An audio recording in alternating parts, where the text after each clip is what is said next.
which I really enjoyed. Gillian asked me to, I mentioned that some people don't know about our projects and what we're working on, especially our container transshipment hub. I said, that's not possible. I've been talking about it for the past 1.5 years. And I think we did, I asked Diane to actually count how many times we have met and discussed PAT, and believe it or not, the past 5 years. We had presented PAT more than 400 times. And when we calculated, it was at least once a week, if not more, in the past 5 years that we talked about it to somebody about Transhipment Hub. But since we have opportunity, and while you're still eating lunch, I wanted to share a bit more about our port, what we do. And just to give you a bit more information and how much effect we had on the community in the last 4 or 5 years. So we are one of 18 Canadian port authorities, at arm's length from federal government, and often people mistakenly think that we are subsidized by anybody. We actually are self-sufficient, and we have to actually pay stipend to federal government, 2% from our gross revenue. We pay 50% back to provincial government on the provincial crown that we use. And we also have an accord with the city that we contribute to the city. So actually, we pay all 3 levels of government. And with the remaining stays, we kind of invest in the community and use to pay our staff. But port has been quite involved and active in the last, at least last 5 years while I was here. And as you may know, we are involved in a number of activities, but besides shipping, we are involved in managing 4 marinas here. We manage Ludacy, Fisherman's Harbor, and Harbor Key, and also China Creek and a campground. And we are expanding on those, and recently we did calculation. Actually, shipping is not our main revenue generator. Our main revenue generator is becoming real estate and operations of marinas. And like many port authorities across Canada, they are, many port authorities are essentially just landlords leasing federal lands that they are bestowed to govern. We are actually not just leasing, but we are operating as well. We operate our own terminals. Most of the port authorities essentially just lease that. Meanwhile, we are a stevedore and operate, and we move cargo over our docks, close to 1 million tons every year. Predominantly logs and lumber, but we are trying to increase and diversify as much as possible. So through our activity, we have, and our impact to the community is quite significant, and people don't realize that the Port Authority of our size, even though people making their fairly small, our impact to the community is far greater. And we, through our economic impact study that we did a couple of years ago, it was determined that about 353 jobs directly are related to port activity, and creating an income of 13.5 million of taxes from government, and have a significant impact of induced and indirect jobs by our activity. What we are and have been working as of late, and have developed in the Port Authority, we have worked on development of Ludacy Haven, and we developed and attracted raw spirit in the Tennessee Seafood Corporation vessel to use us as a hub here. And Independent Seafood Corporation that is using Port Authority facility to offload their frozen fish that they catch outside of Vancouver Island. They employ about 22 people from Port Alberni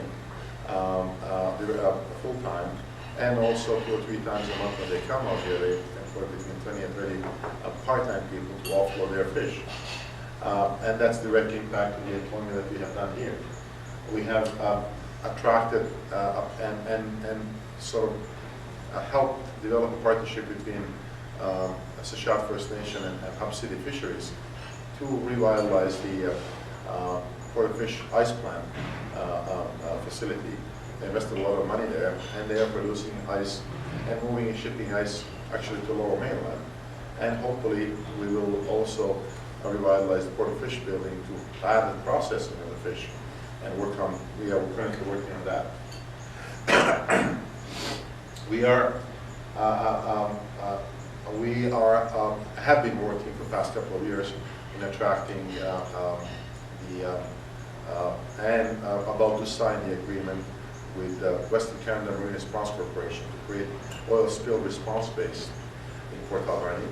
And I actually just came from a meeting that we were discussing the final touches of the lease. And they are breaking ground as we speak and starting to build a center here in Port Alberni. Oil spill response center is going to employ between 17 and 22 people. And they're going to revitalize the Water Street dock as well and have a small marina there that we will be a home to 6 or 7 boats that they'll be using. So we're quite happy about it. We also have been working in getting off the ground Camp Timber wood processing facility. It has its ups and downs in the last few years, but I think we are finally cleaning everything up, and they're expected to start either beginning of November or the latest January of next year. They are also going to employ up to 20 people as well in the community. So have quite a significant impact on the community at large. We're happy that we opened up the Thai landing after the port invested between Thai landing and Centennial Pier combined. The project was the total cost project was about $9 billion. And the port invested about $3.5 billion of that of our own money. And essentially, for both of those facilities, Thai landing and Centennial Pier, used by public predominantly, and Salmon Fest, which we were quite happy, was quite a successful event that happened at Thai landing. We hope to see them continue working there. Beside the immediate project that we're working on, we are also working on a couple of larger ones. And we're also happy to say that LNG Steelhead and LNG Steelhead partnership in Kuwait, First Nation partnership that was developed, was essentially created by Port Authority. We attracted LNG Steelhead and was the first one, or were the first one to introduce LNG Steelhead to the community and introduce them to Kuwait First Nation, and that's how the opportunity was created. And the future of that is yet to be determined down the road, I guess, depending on the global demands for the gas from BC. And LNG Steelhead and Kuwait First Nation, I believe they will have some closer announcement in coming years, 2018, 2019, whether that project will take off the ground. However, it was still PR for Port Alberni to see an announcement like that happen and also bring a lot of interest for the community. Besides LNG, we are also working on another large project, PAT as we like to call it, or Port Alberni Transhipment Hub, to essentially to create a large container terminal in Port Alberni Inlet to help service island, but also Lower Main. Maybe just to give you a bit more details about that and where that comes from. And I wanted to use sort of the map of the west coast of North America. And these yellow lines or yellow dots are essentially indicating the routes of the ships coming from Asia as they go down to LA Long Beach or Vancouver, Seattle, Tacoma area. So if when you see this, it tells you that about 6,000 ships annually pass in front of our doors, in front of Port Alberni every year. And the yellow ones, the yellow dots are container ships. It tells you how many container ships are passing all around here and essentially moving the cargo right in front of our door. And what's happening as well too, when the ship passes by, it goes to Seattle, Tacoma, offloads and loads their cargo, then it goes to Vancouver, does the same thing. Then about a week or so later, it comes back and goes out on its way to Asia. What we're essentially saying is we would like to build a path somewhere down the inlet at a most favorable location. And instead of that ship going and doing the middle run in a South Sea area, we'll drop off all of their cargo here, then store that cargo and deliver this by barges at the closest point to the end user. What's happening currently in the Lower Mainland case, when the ship comes here at Delta Port or Bantam Center, which are on the outskirts of the town, then the trucks have to constantly move the cargo across the Vancouver streets back and forth, creating congestion, but also costly process. What that barge that comes from Port Alberni essentially is going to do is going to come up the Fraser River, right next door to those warehouses and distribution centers.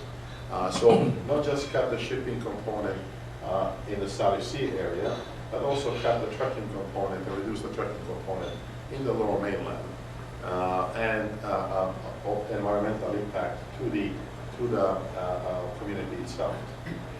And the third huge benefits for the Vancouver Island is essentially going to open up Vancouver Island for us to trade and move goods much more efficiently.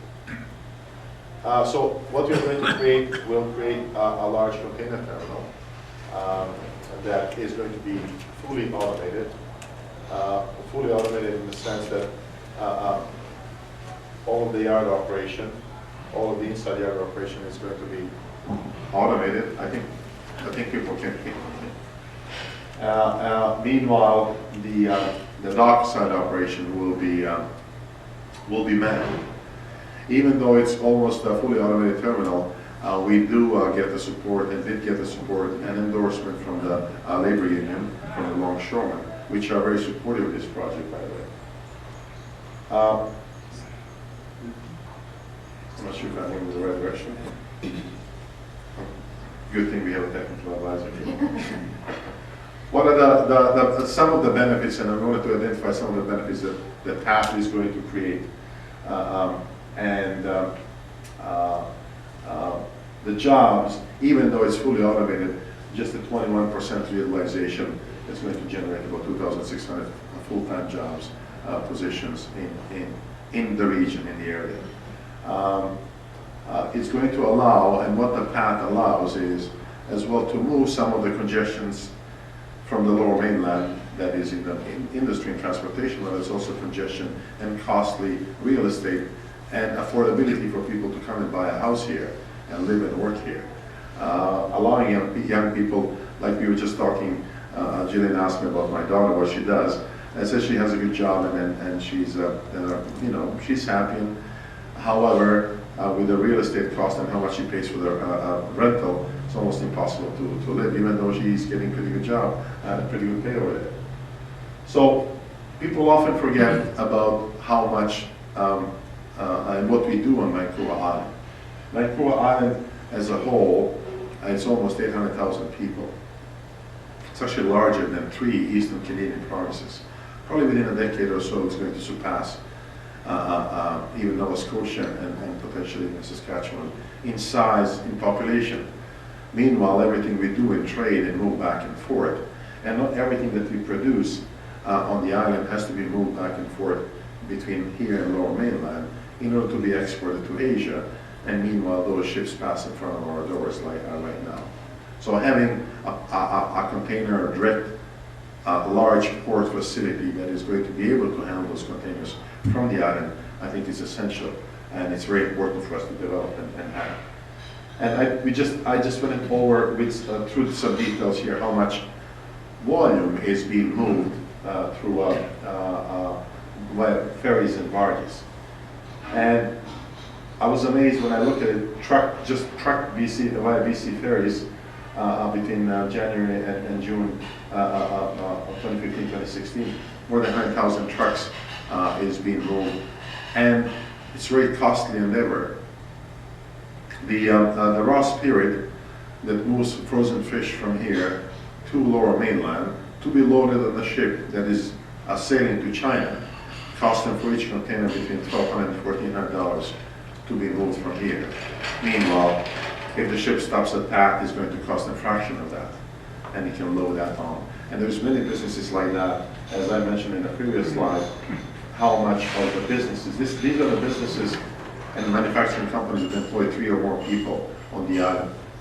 and there's more than 1,200 businesses on the island that are and in need of international gateway like that.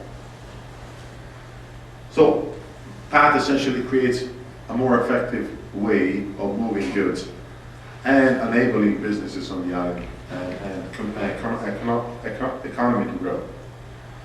So I wanted to put a slide at the end of the review what other benefits it provides as well.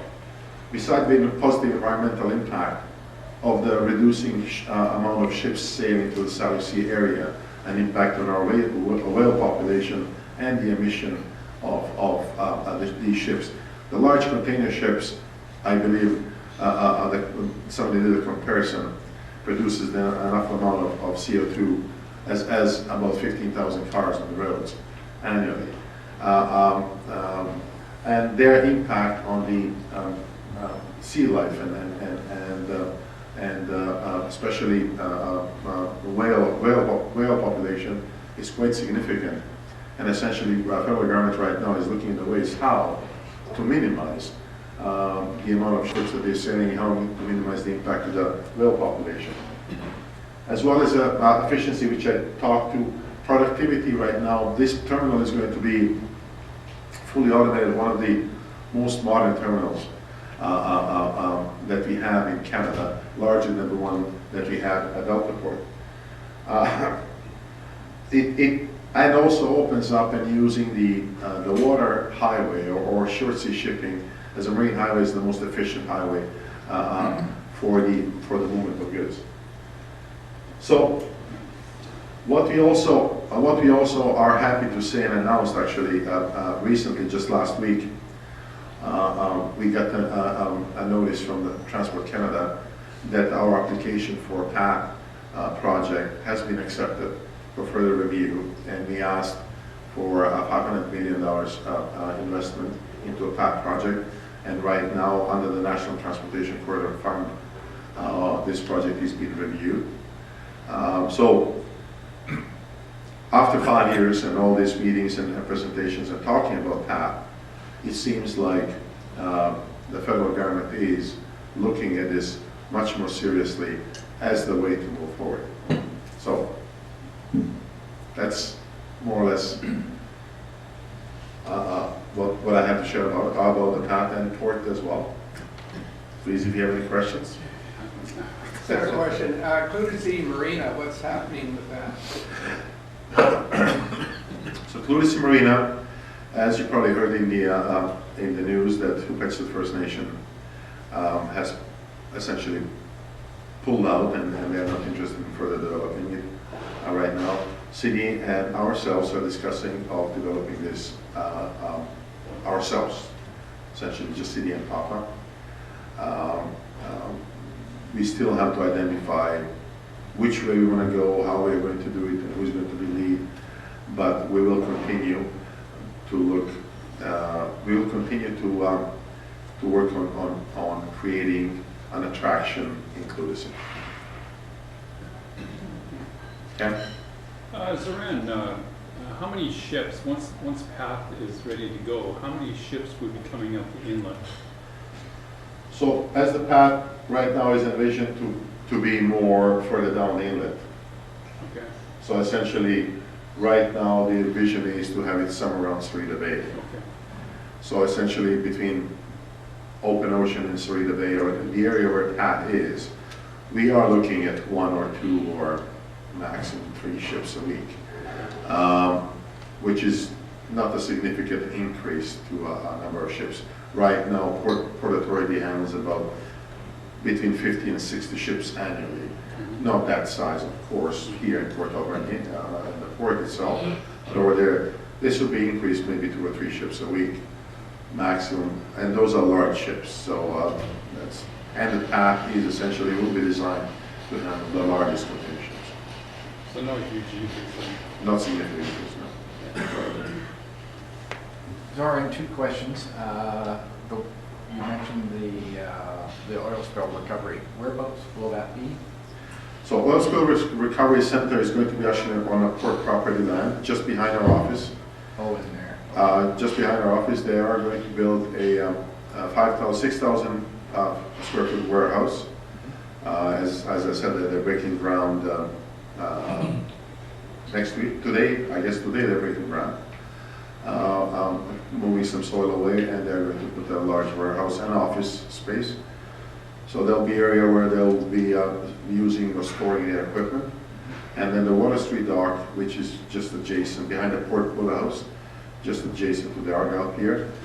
They are going to create a little marina. Well, they have 7 or 8 boats up there, boats tied up. And we are going to revitalize the Water Street dock. So we'll take off strip the broken asphalt and put some new decking there, so we'll be able to use that dock. And actually 25% of that dock will be for public use, designated. So we're quite happy to see that. And that is going to happen. The Water Street dock is going to be revitalized and started probably, if not this month, early next month. Oh, wow, that's great. The other question I have is, you were mentioning if PATH does come to fruition, will that mean freighters will not be using the present port facilities? Will all the freight be moved out of PATH, or will there be still vessels coming shall we say, into your harbor area within the Port Alberni? I still see ships coming here because what we are talking about container ships down the inlet, and PATH is designated only just for container ships. So the breakbulk cargo, and predominantly that's what we load here, is logs, and number will still be more or less the same. May actually increase more because it will attract other activities, but we will still be using current port. And fishing we expect to increase and grow as well too. So. Just Okay. one final comment in passing, Zoran. Being with Maritime Heritage, we certainly enjoy working with Mike Carter and Ron Kyle and Cecile Yaddy, and I think the relationship is better than it's ever been. So thank you on behalf of folks at Maritime Heritage.